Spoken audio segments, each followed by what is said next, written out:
আমি জানি না আপনারা কি অবস্থান তাদের ভেবেছিলেন। আমরা যেটা দেখেছি আপনার সেটা হচ্ছে যে তারা না, যে পাপের ঘর যখন পূর্ণ হয় তখন যে কোনো জায়গায় আজরাইলের জন্ম হয়। বিএনপির আগামী ভবিষ্যৎ কি? দর্শক শ্রোতা, অবশেষে কি হতে যাচ্ছে বিএনপির মধ্যে? তাহলে কি এবার শেষ হয়ে যাচ্ছে একেবারেই বিএনপি দল? আসলে ঘটনাটা কি, আমরা সে বিষয়ে বিস্তারিত জানবো। এবং এই দিকে হঠাৎ মুখ খুলেন মির্জা ফখরুল ইসলাম। দর্শক, আজকে ভিডিওটি দেখলে কিন্তু আপনারা বর্তমান যে রাজনৈতিক অঙ্গনের যেই সর্বশেষ আপডেটগুলো রয়েছে সেগুলো আপনারা জানতে পারবেন, যার কারণে সম্পূর্ণ ভিডিওটা না টেনে দেখতে চেষ্টা করবেন। তো কথা না বলে চলুন আমরা ভিডিও মূল আলোচনা চলে যাই। ভিডিও মূল আলোচনা চলে যাওয়ার আগে আপনার কাছে আমার ছোট করে এক অনুরোধ, আপনি প্রত্যেক মুহূর্তের আপডেট পেয়ে যান তো অবশ্যই চ্যানেল সাবস্ক্রাইব করে দেবেন এবং পাশে থাকা বেল আইকনটি ক্লিক করে দেবেন, তাহলে প্রত্যেক মুহূর্তের আপডেটটি সবার আগে পৌঁছবে আপনার কাছে। দর্শক, কথা না বাড়িয়ে চলুন আমরা আসলে ঘটনাটাকে আমরা সে বিষয়ে বিস্তারিত দেখে আসি। আমি জানি না আপনারা কি অবস্থান তাদের ভেবেছিলেন। আমরা যেটা দেখেছি আপনার সেটা হচ্ছে যে তারা একটা অবাধ সুষ্ঠু নিরপেক্ষ নির্বাচনের পক্ষে কথা বলেছেন। এটা তারা এখনও অব্যাহত রেখেছেন। তাদের যে হিউম্যান রাইটস রিপোর্ট যেটা বেরিয়েছে আপনার, এই রিপোর্টে তো বাংলাদেশে আপনারা যা বলেন না তার অনেক বেশি তারা এই রিপোর্টগুলোতে বলেছেন। এবং এখানে প্রমাণিত হয় যে তারা এতটুকু খুশি না, এই বাংলাদেশের বর্তমান অবস্থার প্রেক্ষিতে তারা এতটুকু খুশি না। কিন্তু তারা তো আপনি জানেন যে যে কোনো দেশের তাদের কূটনৈতিক সম্পর্ক থেকে অব্যাহত রাখতে হয় সবাইকেই, এবং সেই জন্য তারা সেটাকে অব্যাহত রাখেন। ডেভেলপমেন্টের কাছ থেকে এমনকি সামরিক শাসকদের সঙ্গেও তাদেরকে সেই সম্পর্ক রাখতে হয়।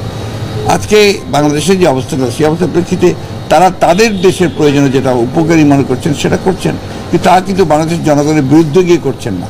এই কথা আমাদের মনে রাখতে হবে। বাংলাদেশের সবচেয়ে বড় সমস্যা যেটা হয়েছে যে এখন যারা শাসন করছে, শাসক গোষ্ঠী, এরা মিথ্যার উপরে টিকে আছে। জনগণকে সারাক্ষণ প্রতারণা করছে, মিথ্যা কথা বলছে, মিথ্যার ডাটা দিচ্ছে, মিথ্যার তথ্য দিচ্ছে, এবং যারাই তথ্য আনতে যায় দেখবে যে তাদেরকে বন্ধ করে দিচ্ছে। আপনাদের সাংবাদিকদের তো ব্যাংকে ঢোকাই নিষিদ্ধ করেছে। সবখানে একই অবস্থা, অর্থাৎ এরা পুরোপুরিভাবে মিথ্যার উপরে টিকে আছে। এই শাসক গোষ্ঠী, আওয়ামী লীগ শাসক গোষ্ঠী মিথ্যার উপরেই তারা টিকে থাকতে চায়। মিথ্যার উপরে কখনো টিকে থাকা যায় না, সামান্য দিন যায়, বেশি দিন যায় না। আমরা আবার আলোচনা শুরু করেছি। আমরা সবাই এ বিষয়ে প্রায় একমত যে এই ফ্যাসিবাদী সরকার তারা তাদের ক্ষমতায় টিকে থাকার জন্যে তারা সব রকম অপকৌশল গ্রহণ করছে। এবং এখানে 1971 সালের স্বাধীনতা যুদ্ধের যে চেতনা, সেই চেতনাকে পুনরুজ্জীবিত করে তারা নিজেদের ক্ষমতাকে নিষ্কণ্টক করার লক্ষ্যে তারা দেশের সমস্ত প্রতিষ্ঠানগুলোকে, গণতান্ত্রিক প্রতিষ্ঠানগুলোকে তারা ধ্বংস করছে এবং একই সঙ্গে তারা রাষ্ট্রযন্ত্রকে ব্যবহার করছে এবং গোটা রাষ্ট্রকে একটা একদলীয় রাষ্ট্র ব্যবস্থায় তারা নিয়ে যেতে চাচ্ছে। এবং একটা যে এটা করছে তারা সম্পূর্ণ একটা রাষ্ট্রীয় সন্ত্রাস সৃষ্টি করে। আজকে এই অবস্থার প্রেক্ষিতে তারা একটা নির্বাচন করেছে, যে নির্বাচনটা মানুষ বর্জন করেছে। মানুষ নির্বাচনে ভোট দিতে যায়নি, অর্থাৎ দেশের মানুষ তারা চায় যে এই দেশে একটা অবাধ নিরপেক্ষ সুষ্ঠু নির্বাচন হোক এবং সেটা একটা নির্দলীয় সরকারের অধীনে হোক, এবং সেই নির্বাচনের মাধ্যমে এই দেশের মানুষ তারা তাদের যে মতামত, সেই মতামতকে দিতে চায়।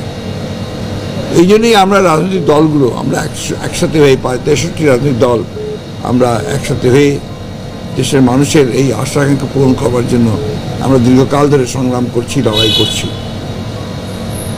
আমরা জানি যে এই সরকার তার সমস্ত রাষ্ট্র ক্ষমতাকে দখল করে বেআইনিভাবে রাষ্ট্রযন্ত্রকে ব্যবহার করে আজকে সে জোর করে ক্ষমতায় দখল করে বসে আছে। কিন্তু ইতিহাস বলে যে এইভাবে জোর করে ক্ষমতায় দখল করে বেশি দিন টিকে থাকা যায় না।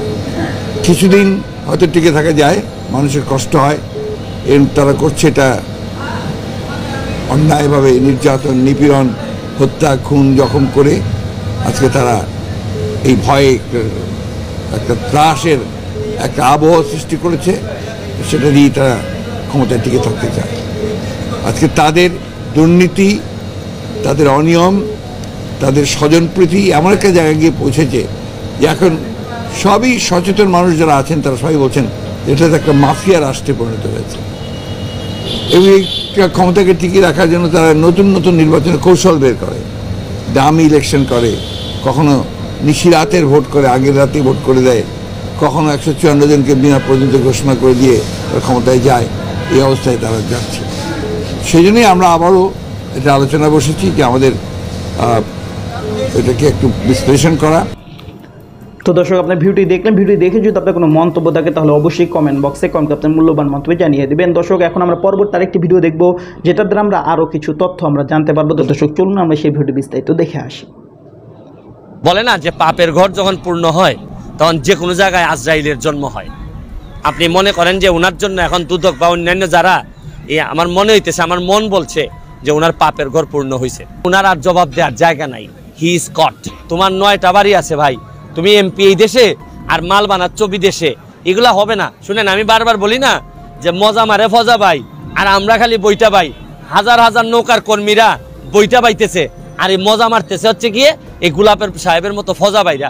এটা যদি দীর্ঘদিন চলে, দল এবং জাতি নষ্ট হয়ে যাবে। আব্দুস সোবহান গোলাপ সাহেব, যিনি মাদারীপুরের এমপি, উনি 2014 সাল থেকে 2019 সাল পর্যন্ত 9টা বাড়ি কিনেছেন, এবং এগুলা প্রায় 40 কোটির উপরে। এবং বাড়ি কিনছেন কখন? উনি যখন বাংলাদেশে ছিলেন। এবং বাংলাদেশে আইনে কোথাও নাই যে আপনি বাংলাদেশের থেকে টাকা নিয়ে বিদেশে কোনো বাড়ি করতে পারবেন না। উনি পিজাতে কাজ করছেন, উনি ড্রাইভার ছিলেন। যেমন আমি লন্ডনের ড্রাইভার ছিলাম, আমি তো কোনোভাবে আমার বারের বেতনটাই তুলতে পারি নাই, তাও আমার $3-4 আমার এই পাউন্ড আমার ঋণ করতে হয়েছে। তার উপর আবার একটা বড় জিনিস হচ্ছে গিয়ে, উনি যদি 1980 সালে বাড়ি কিনতেন তার কথা ছিল। উনি যখন 2009 থেকে এখানে সরকারি দায়িত্বে আছেন, এরপরে 2014 সালে ওনার কেনা শুরু। এর মানে যখন আওয়ামী লীগ দ্বিতীয়বার ক্ষমতায় আসলো, আর 19 সাল পর্যন্ত 5 বছরে উনি 9টা বাড়ি কিনছেন 40 কোটি টাকার। আরে এর মানে হচ্ছে কি, ওই সময় তো আর উনি লন্ডন আমেরিকায় না। যদি বুঝতাম যে আমেরিকায় আছেন, কাজ করতেছেন, তাও একটা কথা ছিল। এর মানে হচ্ছে কি, ওনার আর জবাব দেওয়ার জায়গা নাই। He is caught. এখানে অভিযোগ আছে স্পষ্ট যে উনি নির্বাচিত হওয়ার পর 7 মাস পরে, শপথ নেওয়ার 7 মাস পরে উনি ওনার আমেরিকান নাগরিকত্ব সারেন্ডার করছেন, যেটা পুরাপুরি আইন বিরোধী, এবং এটাও তো তদন্ত হওয়া দরকার। আর আরেকটা জিনিস শুনেন, এই মামলাটা করতে গিয়ে আমাকে অনেকে বলেছেন যে আপনার রাজনৈতিক ভবিষ্যৎ বলে আর কিছু থাকবে না, কারণ আপনি আওয়ামী লীগ করেন। আমি বলছি যে আমার রাজনৈতিক ভবিষ্যৎ নষ্ট হয়েও যদি দল এবং দেশের রাজনীতি বা দেশের ভবিষ্যৎ ঠিক থাকে, তাহলে যাক না আমার রাজনীতি জলাঞ্জলি, তাও দেশটা ভালো থাকুক। অনেকে আমাকে বলেন যে আপনি কি দলের লোকের বিরুদ্ধে বলছেন কেন? আরে দুর্নীতিবাজ তো দুর্নীতিবাজি, সে তো, তার তো কোনো দল থাকে না। দেখেন মুস্তাকও তো আওয়ামী লীগ করতো, খন্দকার মুস্তাক, কিন্তু সে তো ইতিহাসের জঘন্যতম ঘটনাটা তো ঘটাইছে মুস্তাকের নেতৃত্বে। এর মানে আওয়ামী লীগ করলেই একটা লোক খুব ভালো হয়ে যাবে, বা সে কোনোদিন আওয়ামী লীগের সাথে বেইমানি করবে না। দেখেন, এই লোকটা যদি 9টা বাড়ি বানাই থাকে, আল্লাহ মাহবুদ জানে অন্য জায়গাগুলোতে কি বানাইছে, তাইলে সে তো আওয়ামী লীগের ভিতরে থেকে আওয়ামী লীগটারে খাচ্ছে। হাজার হাজার লক্ষ লক্ষ কর্মী আছে যারা জীবনে 1 টাকা 2 নাম্বারই করে নাই, এরা বঙ্গবন্ধুরে ধারণ করে। শুনেন, বঙ্গবন্ধুকে আদর্শকে ধারণ করবেন আর দুর্নীতি করবেন, এটা একসাথে হইতে পারে না। গোলাপ সাহেব, আমি যেটা সাংবাদিক মাধ্যমে শুনলাম, উনি 500 কোটি টাকার মানহানির মামলা করেছেন আমার বিরুদ্ধে। এই যে আমি যে এইসব কথাগুলো বলছি, এগুলা নাকি ওনার মানহানি হয়েছে। উনার মানহানি যদি মনে হয় তো উনি মামলা করতেই পারেন। এখনও মামলাটা ফর্মুলেটি হয় নাই। আমি শুনছি যে মামলা করতে যে টাকা দিতে হয়, এই টাকাটাই নাকি এখনও দেন নাই। তবে উনি মামলা করলে, আমি যেভাবে মামলা করছি, ওনাকে ফেস করতে হচ্ছে। উনি যদি আমার বিরুদ্ধে মামলা করেন, আমি ফেস করবো। এখানে তো লুকালুকির কিছু নাই। আমি তো এখনও বলছি যে আমি যা বলছি এগুলো আমি স্ট্যান্ড করতেছি, আমার জাস্টিফিকেশন আছে। আমি তো আমার কথা বলি নাই। আমি বলছি যে যেটা প্রথম আলো বলছে, যেটা ডেইলি স্টার বলছে, যেটা ইন্টারন্যাশনাল অর্গানাইজেশন, যেটা ইনভেস্টিগেটিভ জার্নালিস্টদের যে অর্গানাইজেশন, তারা বলছে যে ভাই, আমি কিন্তু বিষয়টা হচ্ছে গিয়ে যে কোনো দুর্নীতি হইলেই কিন্তু দৌড়ে যায় না। আমার কাছে মনে হয় যে পাপের মাত্রা যখন অনেক বেশি বেড়ে যায়, তখন আমার কাছে মনে হয় উনি যেই হন, যে দলেরই হন না কেন, দেখুন আমি যে আদর্শটা ধারণ করি, বঙ্গবন্ধুর আদর্শ। বঙ্গবন্ধু 1973 সালেই বলে গেছেন যে কোনো দুর্নীতি অথবা কেউ যদি আপনাদের কাছে টাকা চায়, তিন আনা স্ট্যাম্পে আমাকে পাঠাই দিয়েন, আমি ব্যবস্থা নিব এবং এই দেশ থেকে দুর্নীতি বিদায় করতে হবে। এটা 73 সালে বলে গেছেন। আমাদের মাননীয় প্রধানমন্ত্রী কি বলছেন, যে নিউ ইয়র্কে উনি বলছেন যে নিজের দলেরও যদি কেউ দুর্নীতি করে তাকে। তো দর্শক, আপনার সম্পূর্ণ ভিডিও দেখলেন। এই সম্পূর্ণ ভিডিও দেখে যদি আপনার কোনো মন্তব্য থাকে তাহলে অবশ্যই কমেন্ট বক্সে কমেন্ট আপনার মূল্যবান মন্তব্য জানিয়ে দেবেন। দর্শক, কথা বলতে বলতে আমরা ভিডিও শেষ পেয়ে চলে এসেছি। ভিডিওকে শেষ করার আগে আপনার কাছে আবার অনুরোধ করছি, আপনি প্রত্যেক মুহূর্তের আপডেট পেয়েছেন তো অবশ্যই চ্যানেল সাবস্ক্রাইব করে দিবেন এবং পাশে থাকা বেল আইকনটি ক্লিক করে দেবেন, তাহলে প্রত্যেক মুহূর্তের আপডেটটি সবার আগে পৌঁছাবে আপনার কাছে। তো ভিডিও শেষ করছি, সবাই ভালো থাকবেন, সুস্থ থাকবেন, আল্লাহ হাফেজ।